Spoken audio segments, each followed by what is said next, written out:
Hey kitty kitties, what up, what up? Welcome to Primal Scream. This is your host, Nick Graystone. For the next hour, we're going to talk about fantasy, reality, and everything in between. Let's go. Hey kitty kitties, what up, what up? Welcome to Primal Scream. This is your host, Nick Graystone. For the next hour, we're going to talk about... Hey, what up, kitty kitties? It's been a while. I missed you. Well, here I am, back in the flesh. Episode 3 of Primal Scream with Nick Graystone. Like always, I'm Nick Graystone. So how's everybody been?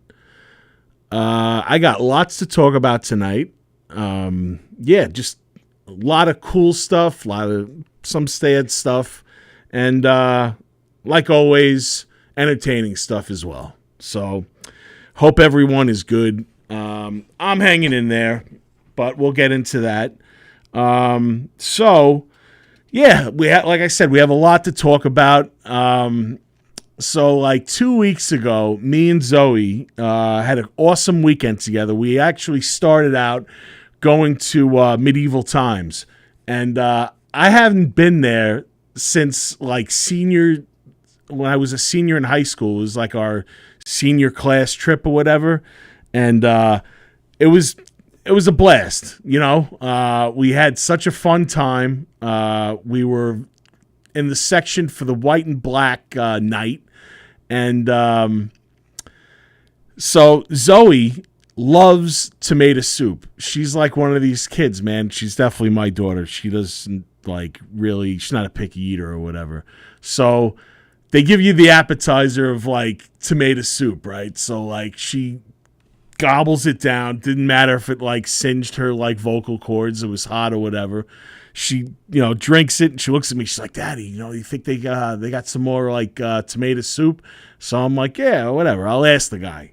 So the guy comes over and I'm like, "Listen, you got any more tomato soup?" So he's like, "Yeah, sure." So he gives me the tomato soup for her, and then he asks if I want it. So I'm like, "Sure, yeah, I'll have the tomato soup too." So we both had double tomato soup. Then we eat the dinner, which is like chicken with your bare hands and like, some potatoes and stuff, kind of greasy. And we're watching the fights and the festivities or whatever. All of a sudden, I start getting the gurgles, and I'm like, holy shit, I'm going to like totally shit my pants. With that, Zoe pokes me, and she's like, "Daddy, I got to go to the bathroom really bad." And I'm like, all right. So we have to leave the competition. So now me and my kid are playing battle shits next to each other. And we're missing the competition. So we have to get back upstairs. So now maybe there's about another like 10 minutes left. I sit down. All of a sudden, I get the fucking worst Charlie horse in the world. Now, I don't know if you've been to medieval times, but the way how it's set up is it's kind of, me anywhere is a tight squeeze. So this is a real tight squeeze for me. I'm in there and I'm like trying to keep my legs straight because the Charlie horse is going on, and I'm like trying to like wiggle around, and I just look at Zoe. I'm like, "Baby, I'm sorry. I got to get up. I got to walk this off." So we ended up missing the crowning ceremony, but in hindsight, it didn't matter because our knight got his ass kicked. He got killed a little bit before that, so he definitely wasn't winning. So we had to leave because of Charlie horse, and but we, all in all, we had a great time. So the reason why we were in Jersey, actually, because it was the next day, we were going to a convention, and we ran into some very cool meet and greets. We ended up meeting the cast of the cult classic Fright Night. You see that picture I put up right there? That's Chris Sarandon with the mask on, and Marcy Darcy from Married with Children is to the left. She's in that movie. She plays Amy, and Stephen Jeffries plays Evil Ed. He's in the picture. Jonathan Stark was Chris Sarandon's best friend.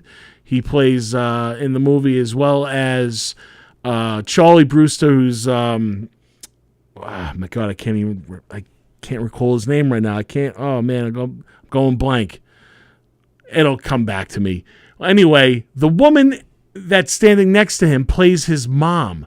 Now, I never knew this, but she has a little small cameo in Jaws. She was originally supposed to play Chrissy Watkins, but they needed a stunt woman. You know, the girl gets killed in the beginning of the movie, but they ended up putting her when there's the mass hysteria at the beach, and she's deadpanning looking in the camera, and she's just like, oh my God, and she freaks out. She's the one that starts screaming, and then everyone starts screaming because they think there's a shark that's in the movie. William Ragsdale, that's the dude. That's his name. Well, anyway, and Dorothy Felding, she's the woman that played Charlie's mom. Very awesome meet and greet to meet them. You know, it's a cult classic for me. I love that movie. And then we ran into the Grimm Collective. That's they have a great following on YouTube. They actually did a review on the Forest Hills. They filmed it for us, and Zoe's been watching their channel, and she's a big fan. So they remembered me from the screening, which was pretty cool. Kind of felt cool in front of my kid because I asked about the movie or whatever. Which, if you're inquiring, it is in the final stages right now to being signed and distributed. We're looking into doing some Blu-ray release as well. If you're into it, send a DM to me with your email address, and I can get you that information. So, that was a cool little meet and greet. And then we saw Eric Roberts. And Eric Roberts, he's in one of my favorite movies of all time. I haven't seen it in a while, but I just recently watched it again, and that's The Pope of Greenwich Village. He plays next to Mickey Rourke, and it's just a very funny movie. He's very eccentric in the movie, and there's so many quotes. And one of my favorites is when he's talking about the suit in the beginning. So I mentioned that to him, and he had a cool picture from that movie. So he signed a picture for me, and I got that framed now. So it was cool meeting him, and he loves Zoe. He was asking me, like, oh man, where did she get a style from? It's not he was like, can't be a secret. It's got to be from you. And I'm like, nah, man, she works a room just like herself, so she's her own person. But it was definitely cool meeting him. So it was a great weekend, and on Sunday we were ready to come home, and I was getting ready, and all of a sudden I was in the shower, and Zoe's knocking on the door, and she's like, hey, Daddy, you got a phone call from a friend named Terry. Now, Terry was a mutual friend. I really don't talk to Terry very often, but Terry was calling me because he heard a rumor that one of my friends had passed away. So I was in shock because I hadn't heard anything, but it turned out to be true. My good friend Michael Porciello, a.k.a. Michael Myers at Schmidt's Farm Haunt, passed away untimely at age 49. And it's just been a rough week dealing with that. When you have relatives that pass away and, they're older in age and stuff, that's just how life is. But, when you go to a wake that's of a close friend and, someone close to your age, really hits home. And this is just a guy that was just so, such a nice guy, man. Like, just always checked in on me when I was, down and out with stuff going through, the last couple of years.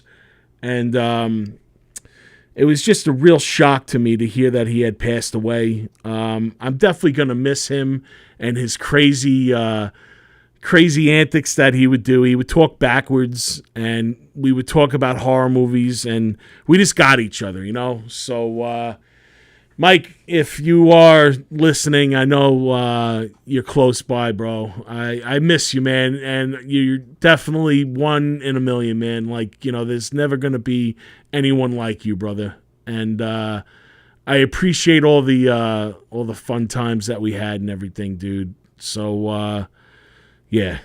Sorry to start this podcast off on a somber note, but I wanted to give a tribute to my good friend. So yeah, that's to Mike Porciello. I hope you You rest in peace, my friend.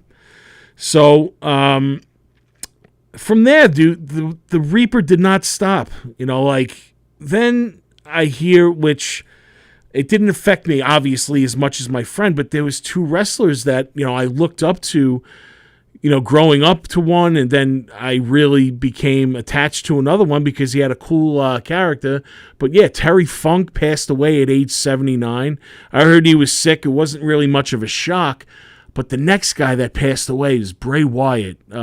His real name is Wyndham Rotunda. Famous wrestler. His dad, Mike Rotunda. He was tag champions with Wyndham back in the day, Barry Wyndham. And he was also gone on to be IRS, but, it's not about him. It's about Bray. Bray was a character. As soon as he came out, he was part of the Wyatt family. He was kind of like a cult following. And he went into do another character, The Fiend. And, he passed away at, I believe, at age 37. And what happened was he had some heart issues once he got contact, had COVID, and he developed some heart issues from there, and I guess he just never fully recovered. So rest in peace Terry Funk, and rest in peace Bray Wyatt. All right, so now that we got, and Bob Barker too. Bob Barker got the closest to 100 that you could possibly get, so the price was definitely right for him. He lived a nice long life, 99 years old. Rest in peace, Bob Barker. You're the man, dude. I loved you. So hopefully the Reaper takes a vacation because it was just way too much. So, all right, we'll shake all that off and get all those tributes out of the way. I wanted to talk about now, based on true stories. I picked four movies and one TV miniseries to talk about this week, and it's based on true events. So I picked my five, not favorites, but five very great adaptations of based on true events. The first one I'm going to talk about is the Dahmer miniseries. Now this, even with me that does not get squeamish with things, I have a very, I could take watching crazy stuff and all that, but this was a hard watch at times because Evan Peters totally transformed himself into Jeffrey Dahmer.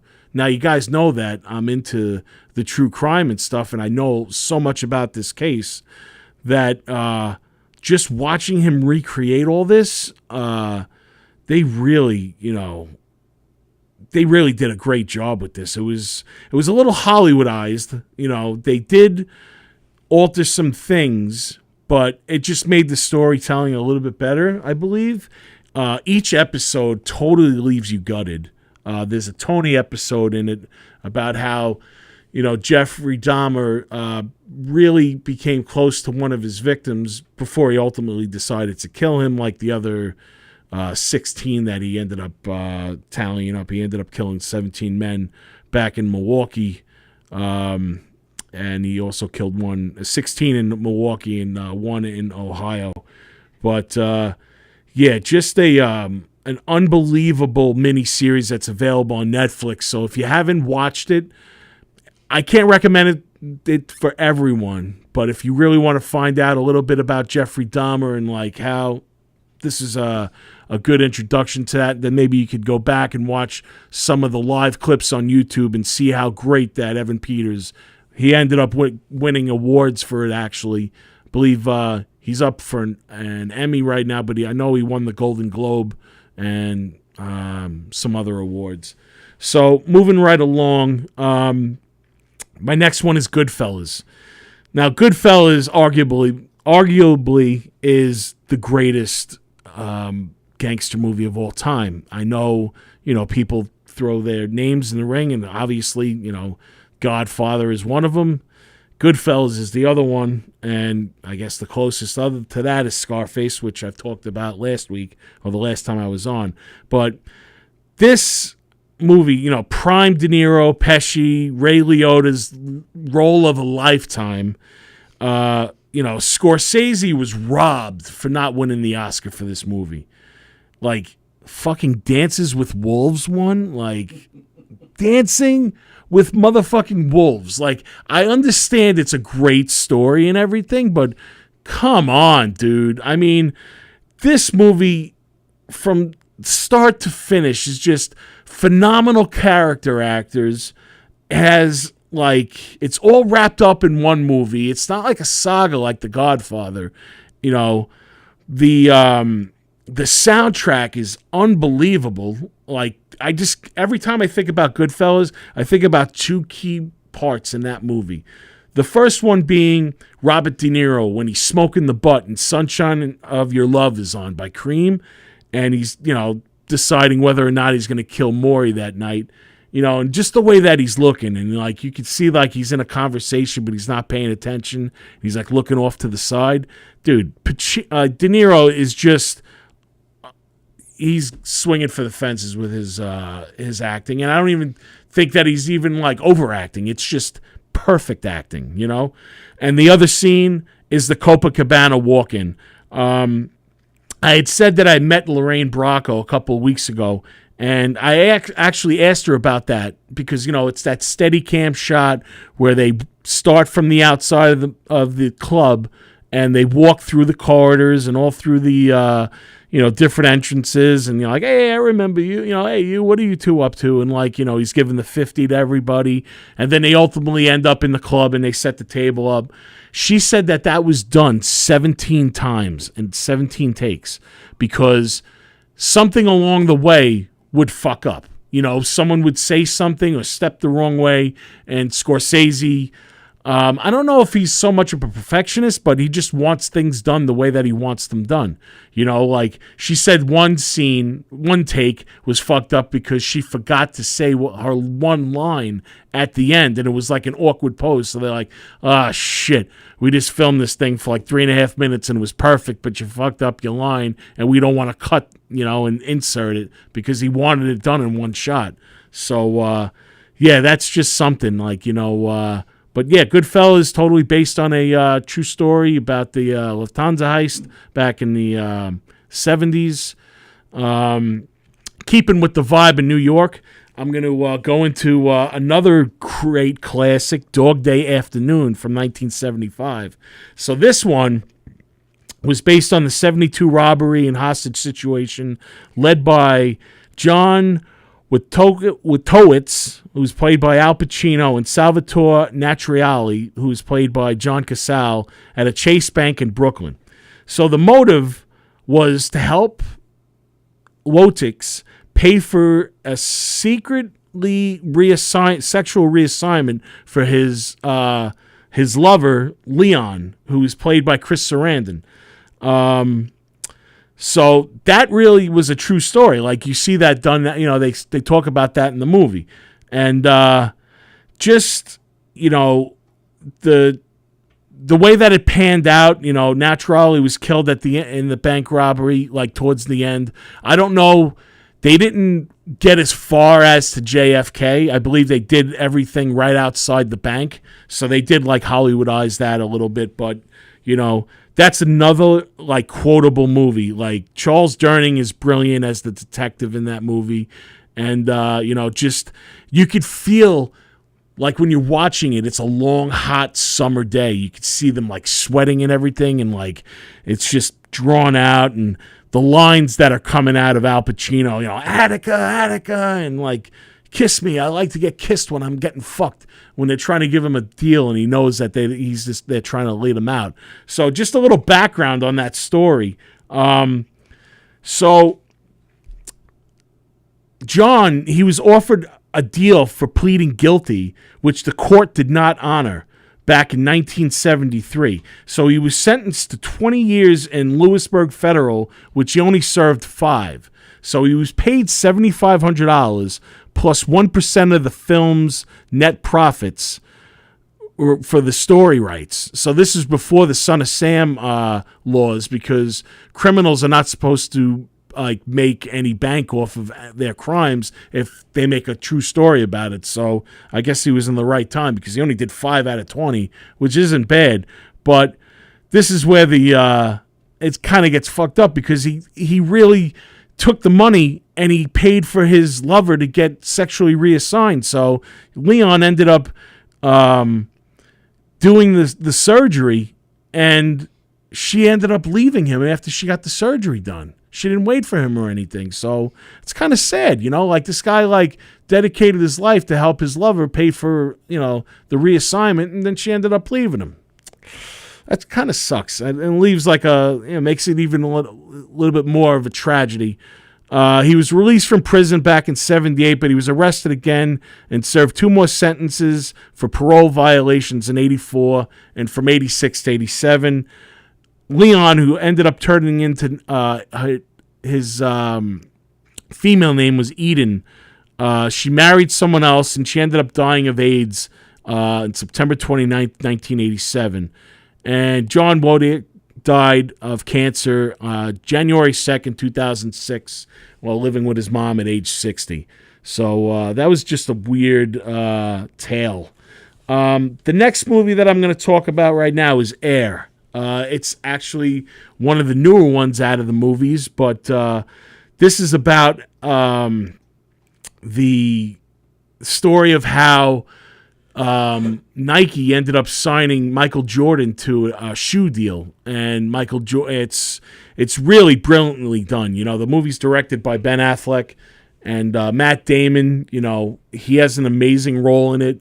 I love how they only show you a silhouette of the guy who plays Michael Jordan, and it's just so like the way that the story is. I really didn't know too much about it.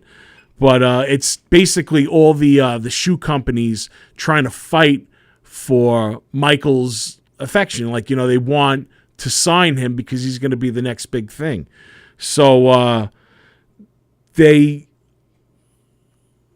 have a scene in the movie, which I'm not trying to spoil it or anything, but there's like it's when they finally, like, Nike gets him into a conference room, and they're showing him a slide on basically what the shoe is going to be like, and what he's going to make off of it or whatever. And Matt Damon stops the slideshow, and everyone's sitting in there, like all the board is sitting there. Like it's like Chris Tucker and Ben Affleck and Jason Bateman. They're all sitting around, and they're like, "Dude, what the fuck are you doing? We have like Michael Jordan in here with his parents," and he just goes through this thing, and he's like, "Listen, Michael, you're going to be the greatest basketball player of all time. And what's going to happen is the public will build you up only to break you down when you fail.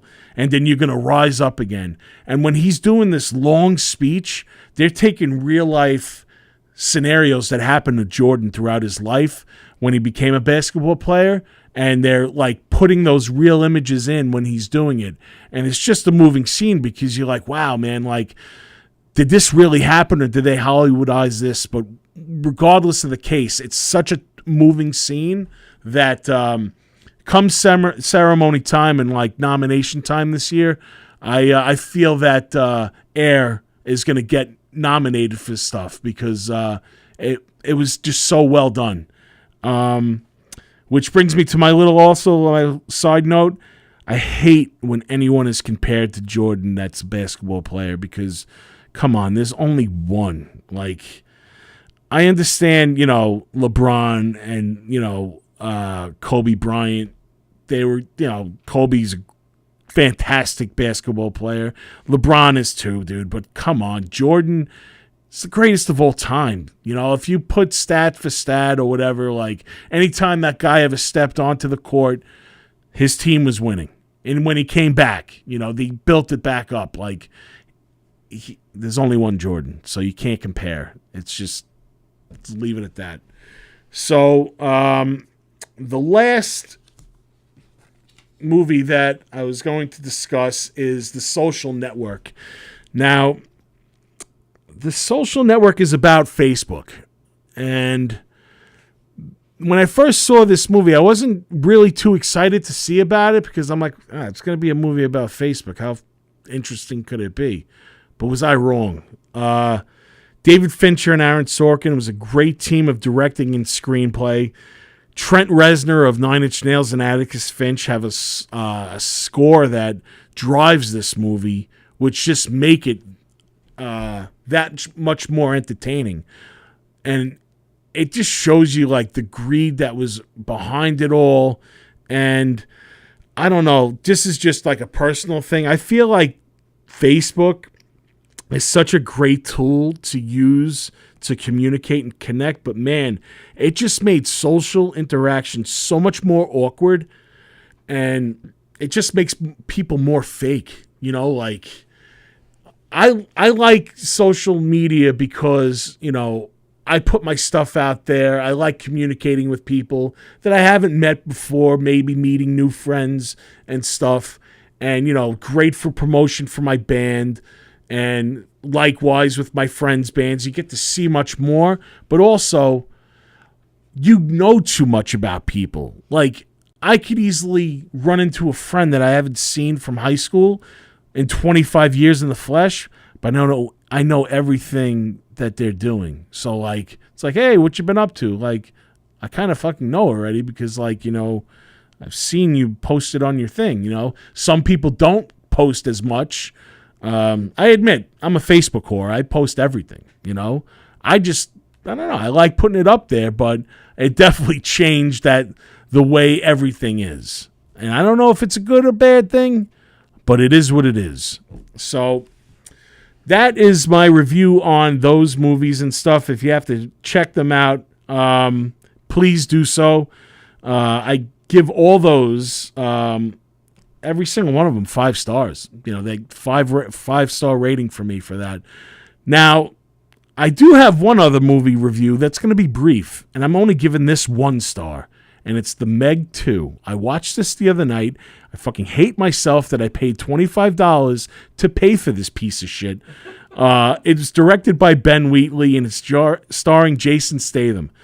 I really wish I could name the movie Beg to End, because, like, I was just waiting for this movie to end. It's nearly 2 hours long, and it just took too long for the payoff that wasn't even satisfying. I mean, I just didn't like it. Maybe if they, you know, made it into 90 minutes and just, you know, went the route that had, like, Piranha, like the remake of Piranha and its sequels approached, like not take itself too seriously. This is just way over the top stuff that happens in like the Fast and Furious movies, which I'm not trying to diss those movies. I kind of like some of them, but like, man, this was just so boring and so unrealistic. I know it's about a megalodon and like it's already far-fetched to begin with, but just like the shit that like Jason Statham does with this shark is just like, yeah, okay, dude, you wouldn't have been ripped to pieces in 2 seconds. Like, it's so ridiculous. So, yeah, 1 star for The Meg 2. Definitely do not rent it. Watch it, like, on demand or whatever. If you're going to watch it for free, it's already up. It's been released 3 weeks ago. It's already up for rental. So, you can only imagine it's going to be free on whatever soon. So, if you want to wait it out, probably in 3 days will be ready for free. You know, they'll probably give it to you with a deal with HBO or whatever. So, with that said, I think it's going to be premiere time for a song. So, the featured artist of the week is none other than Demon Scar. We have a new song dropping on Friday, but I couldn't wait. I love Breaking Street Date. This song is called The Coldest Hell. Just a little backup story about The Coldest Hell. I wrote this song when I was in Milwaukee back in June. I ended up staying at the Ambassador Hotel in the Jeffrey Dahmer suite. I believe it's room 213. Now, it was a interesting. I'll talk a little bit about it after the song, but this is The Coldest Hell. This is Demon Scar, and I hope you like it. Here we go.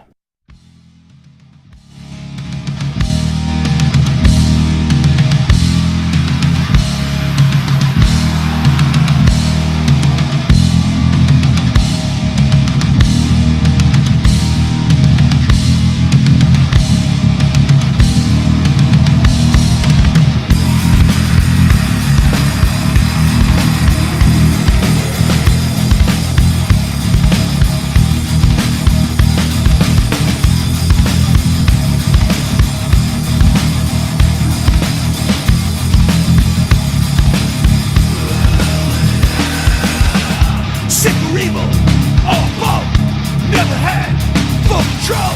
It's no one's fault but my own. Confused, abandoned, fantasize reality, unrecognized brutality deep within.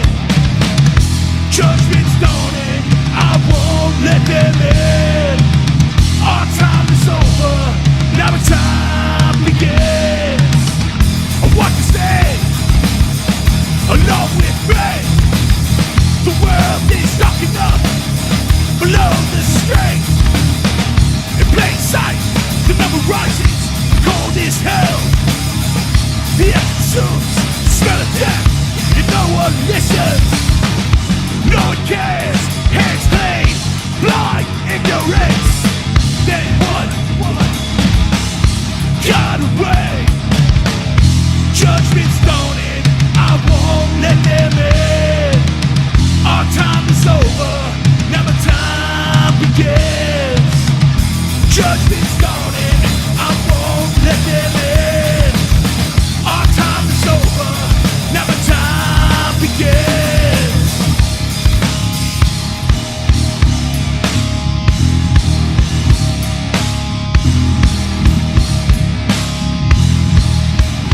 Recognize remorse for unspeakable acts. For what I sold, the hand of God strikes me down. It's all I wanted, nothing, forevermore. It's all I wanted, nothing, forevermore. It's all I wanted, nothing, forevermore.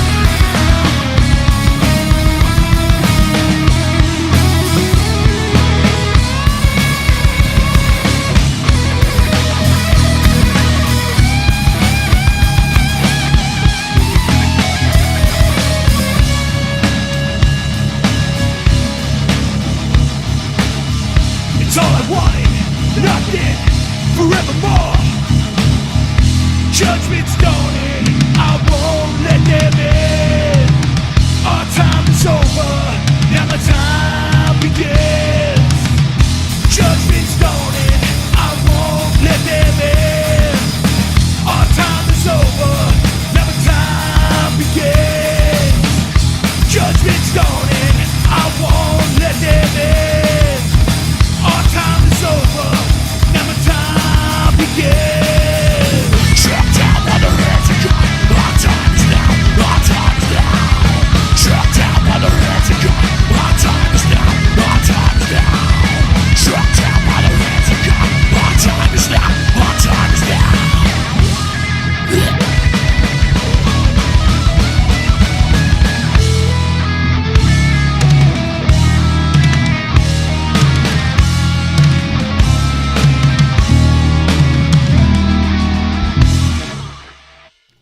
All right. There it is. The new Demon Scar single. Thanks, Tony. I appreciate that. Yeah, so I like going forward with these tunes now. We're going into different directions and stuff.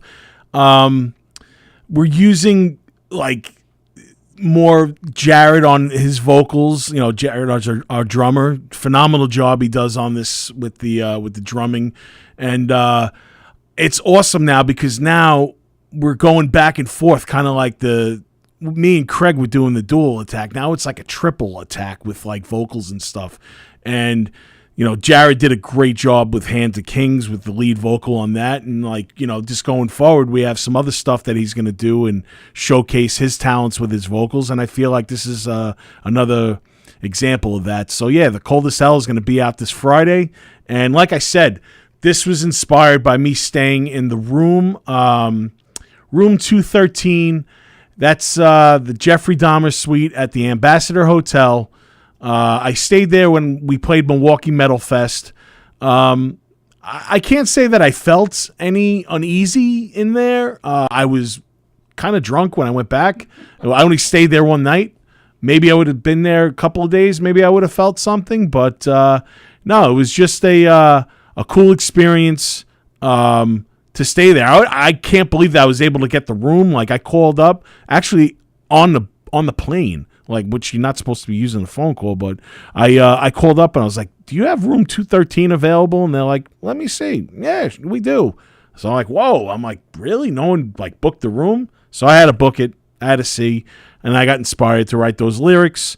And I didn't want to be like, all right, yeah, we wrote a song about Jeffrey Dahmer and talk about, eating spleens and pancreases and all that shit and, crazy nonsense. This is more like, I guess, the loneliness that he felt. And like when I've said this before, and I hope people don't get the wrong impression of me when I say this, that out of all the serial killers, if I had to feel remorse for one of them, it's Jeffrey Dahmer, because he expressed his remorse. He knew he was a monster. He said he was sorry. 17 people to be sorry for is a little much, but just he owned it. He didn't try to be like, play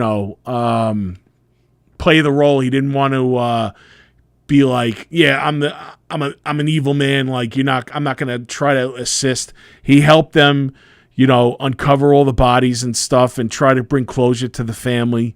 And I can't say I respect him, but for the remorse part, I understood his story a little bit better than just the average spree killer or, serial killer out there. So I don't know. Maybe I'm fucked up, but so speaking about Demon Scar, this is about live music in the state of Long Island.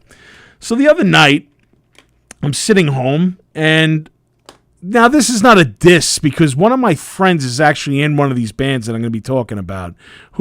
He's surrounded himself with phenomenal musicians, but there was 3 Journey tribute bands booked within 10 miles of each other: the Nutty Irishman in Farmingdale, the Jones Beach Bandshell, and the Paramount. Like, 3 Journey bands in 10 miles? I understand, like, people could live off of the, liking 10 songs and hearing them for the rest of their lives, but come on, Long Island, we got to do a little bit better. Like, I know Demon Scar is not for everyone. I know we can't play, at like a fucking restaurant and be like, how's your fucking broth? All right, eat it, slurp it down. Like, we're not that type of band. But come on, give some original music out there a chance. Like, it's just unbelievable. And we're not talking about like, ringy-dingy clubs. These are some prime clubs, like the Paramount, the Nutty Irishman, I don't know. I'm just thankful that there's clubs and there's bands and there's places that we could play. And, that's going to lead into this. I spoke with Steve Beery recently, and he's into this. He wants to sponsor the Primal Scream podcast, and he's getting on board with me. So I'd like to thank him for sponsoring me. And this is just not me plugging the club because he is sponsoring me, even though that's part of my dues for doing that. But I appreciate clubs like Mr. Beery's because, you know what, they gave me a chance. They gave my friends a chance. And they didn't fold like the mills, like the other clubs did when COVID was around. The mom and pop places didn't fold. The first place to close was Revolution. Like, they were pumping bands in and out of there week after week, making hand over fist. Maybe because there was multiple owners and people backed out and they couldn't keep it going because of the rent or whatever. But with that being said, Mr. Beery's, 4019 Hempstead Turnpike in Bethpage, New York. You know what? They give you a shot. Send them their music. If you're an original band, send them their music because they'll find a night for you. They work with you. I have a great time every time I go there, even when I'm not playing. Between the Kevins, the bartenders, my buddies, they're great. John, Greg Beery, Steve's in there, sitting in the captain's chair from time to time. I'm working actually with Julia on something right now. She's the day wait bartender there. We're going to try to work out some festival coming up. So I always love working with them because they're for Long Island. They're for original music. They're for original artistry, I feel. So with that said, this Friday, Emotional Fallout and Razor's Edge, they're going to be there. On Saturday, they're having a bunch of bands. It's Staleworth, Earth and Elsewhere, Like-Minded Criminals, Wait and Shackle, and Lapel de View. So, again, check out MrBeeries.com. All upcoming shows. It's a great place to hang out, even if you're not going to see the show, because they have other stuff there as well. They have trivia night. They have open mic night. That's on Thursdays. So, and they have drink specials every single day. So go check out Mr. Beeries. While I'm on the kick right now of sponsorship, I'd also like to talk about Cloud 8, Delta 8. They're an official sponsor of the Primal Scream podcast as well. So if you're going to keep it legal and avoid the streets, due to the simple fact you just don't know what's in anything these days, Delta 8 THC works well because it results in the feelings of euphoria, happiness, relaxation without the paranoia and anxiety that comes from Delta 9. So using this product also may be used for medicinal purposes. So for all this info and everything, go to cloud8delta8.com and use Primal 10 to get 10% off your order. Remember, Primal 10, that's the code. You use that, you get 10% off your order. And that's great. So I'm already prepared because now I'm going to get into the segment of the Armchair Detective work. So I got to put my hat on because I am a man of many hats, but the Texas Chainsaw one will live in infamy. So this story right now, the United States Courts of Appeals from the Second Circuit has upheld the convictions of former Suffolk County District Attorney Thomas Spoda and his top aide Christopher McFarland this past Friday. There they are. Right? All right. So these two guys were convicted in December 2019 for corruption charges stemming from their help in a cover-up of a beating of a suspect by police in 2012. Both men were sentenced to 5 years in prison in 2021, which looks like they're going to be doing the remainder of that time. Now, the cover-up is none other than the world-famous, Long Island-famous, the infamous James Burke. Old Jimmy Boy just can't stay out of trouble. Now, this dude is out on the street while these guys covered up and they're still in prison. I don't know what the fuck is going on with this guy, but, like, me and Tony were just talking about this before, and, like, I don't even think, like he was saying too, they have scratched the surface with this guy. Well, anyway, old Jimmy Boy was arrested in Farmingdale for a sting operation, and he was charged with public lewdness, indecent exposure, criminal solicitation, and offering a sex act. Now, when I first read these charges, he was in the park, and he was caught with his pants down, dick out, and he was getting with a sex worker, if you want to be politically correct, and I will say that because sex worker is the new word for the P word. We don't want to talk about that anymore. Well, anyway, he was in the middle of it, so when he got arrested, he was only going to get charged with 3. But because he was mortified because he got caught, he had offered to give the arresting officer a blowjob to get off. I didn't hear that. Yes. He told the officer, I will blow you if you let me go. So that's why he was charged with a fucking sex act, offering a sex act. Now, look, I don't have anything against that if that's what you want to do, but it's just great to add that to the resume. Like, how much of a rat weasel fuck do you have to be? Now all of a sudden you're... Please don't lock me up. I'll give you a blowjob. Like, dude, like, what is going on? Why aren't they looking more into this? Getting back to the whole Rex thing. There is no way. I'm going on record right now, and I've gone on before. There is no way that Rex Heuermann is the only man that's involved with the murders of these victims that they found in Gilgo. Burke is involved. Look into Burke. Like, what is it going to take? What is it going to take? Like, I feel like we're dealing with, not to go off the topic or whatever, you have your criminal that's building a case right now. Kind of like how these spree shooters, when they have guns and they come up on the FBI, they let them go. They let them go until they do their final act. Stop this guy before anyone else ends up dead or whatever. He's not a good guy. Just please look into him.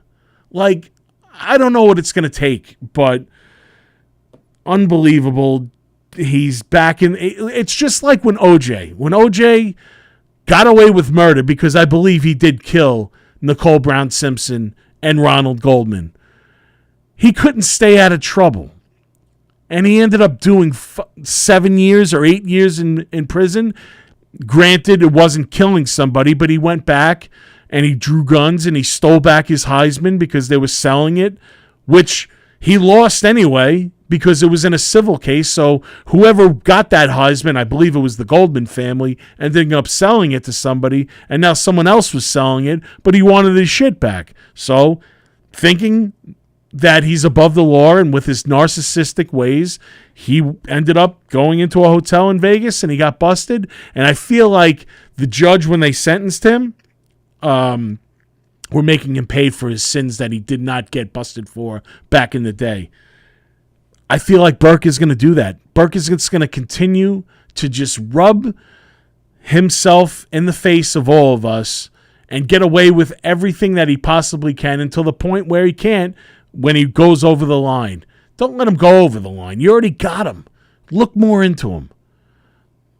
I don't know how much more I have to say about that, but like, I'm very like, I'm agitated. I'm a little aggravated about that, I didn't want this to turn into a whole like, me bashing, Suffolk County Police or anything like that. I think they're doing a great job with this new investigation, the open case right now with, they're doing, looking into the whole, to the wreck stuff and, giving you a step-by-step. I feel like they need that. They need to get their name back up there. They got to get the respect back. And believe me, I think by putting this guy away for a couple of dozen years or whatever, I think that would be a nice nudge in that direction if they could get something to stick on him. Like, I don't know what else they need, though. Like, I think that they have to be able to trace him to the Shannon Gilbert thing. That poor girl, man, she's still not talked about, I've been thinking about it, too. Going forward with this podcast and everything and my whole purpose of it. Yeah, I want to keep people entertained, but I also want to serve a purpose and everything. And, like, I think I want to have John Ray, the attorney of Shannon Gilbert, on my show. I see that he does appearances and stuff, so I will contact him because I'd like to talk to him and let you guys hear it from his mouth too. I feel like that poor girl's like never gonna get her justice because it was covered up by Burke and his cronies. And I don't know. I feel like that was just served on a silver platter for them to cover it up. I feel like that was the easiest one to like come to a final determination on how she died and where she died. Just when I went to go see him speak at that library a couple of weeks ago, it just got me I don't know, I can't say ignited but more interested. Like, I just want that poor girl to be able to rest easy, because I feel like, again, she's put on the back burner. They're going to go through, the first 4. Right now it's 3 that he's tied to, Rex Heuermann. But, they're starting to identify some other bodies. They identified Jane Doe Medford the other day. And, again, there's no talk of her. So, like, she's always on the back burner. I'm going to talk more about, actually, the Burke whole tale this upcoming Thursday. I've been invited back to the My True Crime Obsession podcast with Christine. I was kind of excited. She hit me up the other day, and I said yes. So we're going to be doing that at 5:30 on Thursday, and we're going to talk about basically these new charges, and we're also going to talk about like the history of Burke and like how he got involved with Suffolk County from the beginning. So I didn't really want to talk too much about it tonight, but once I hear that name, it just sets off, man. It's just like pushing a button. I have to go and give my 2 cents about it. This weekend, I'm going to bring this all to a close.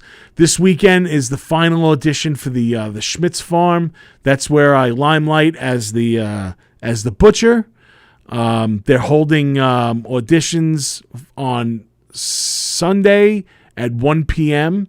So definitely check that out. SchmitzFarmHaunt.com. I wish I had some graphic to go along with that, but I do not. But that's okay. I can always put a link on this video, and I could guide you there. But yeah, that's always a fun time. That's how usually my Octobers are spent, at the Schmitz family farm haunt. And again, that's where I met my good friend Mike. We had some great years there. Oh, you got something coming up there, Tony? Yeah, I'm working on it. Yeah. All right, that's cool. Working on something. Yeah, whatever, man. One of those is cool. That's cool. A little graphic in there. So yeah, they're like I said, 1 o'clock on Sunday. They're going to host another audition and see if you got what it takes to scare the Schmidt out of people. You get to hang out with me. I'm going to be working there 5 or 6 nights this season, and actually, I'm going to have a special guest with me one night, and that's Zozo. She's been wanting to do this. I wasn't sure if she's ready. I feel now she's ready. So she's going to be the butcher's daughter, and we're going to go in there. We're going to tag team people, and it's going to be funny, man. I wish I could just watch her in action, because she's a character herself, and I think she's going to do an amazing job. And I'm just going to, live for the moment and enjoy that. And it was a very hard week, but being able to hang out with those people this week, my good friends Scott and Kelly and Lou and, Taylor, Yesenia, we all went out afterwards after Mike's services and stuff. And it was good just to comfort each other, man, because, like I said, he was a close friend of mine. And I am going to miss him. That going to the Schmitz Farm for me is always a great time, and now it's even to carry on his legacy that he's left there is always something. With that being said, just a little bit to end on a serious note. Listen, if times are tough, I get that. Everyone has their demons. I talk about my demons very vocal, all the time. And I feel like that's my way of doing that. Some people can't do that. Some people hold it in. But I don't. I feel like if you need to talk about it and you are shameful to talk about it, or you just don't want to talk about it in person because it's hard stuff, I get that. You could always call or text 988. That's the suicide prevention hotline. It's open 24 hours. So do that, because you don't understand, like maybe what you're feeling right now, you're not going to feel that in a couple months, or maybe even the next day. But if you reach out, there are professionals that can help you and talk about it. I know if I didn't talk about stuff, I would go absolutely insane. And guys, I appreciate everyone tuning in.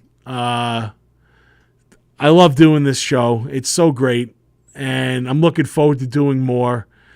Again, thank you so much for giving me your time tonight.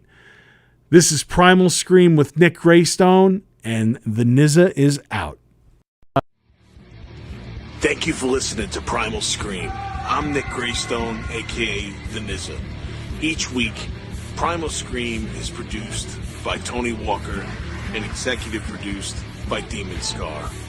Always remember, nobody writes your story but you. Later.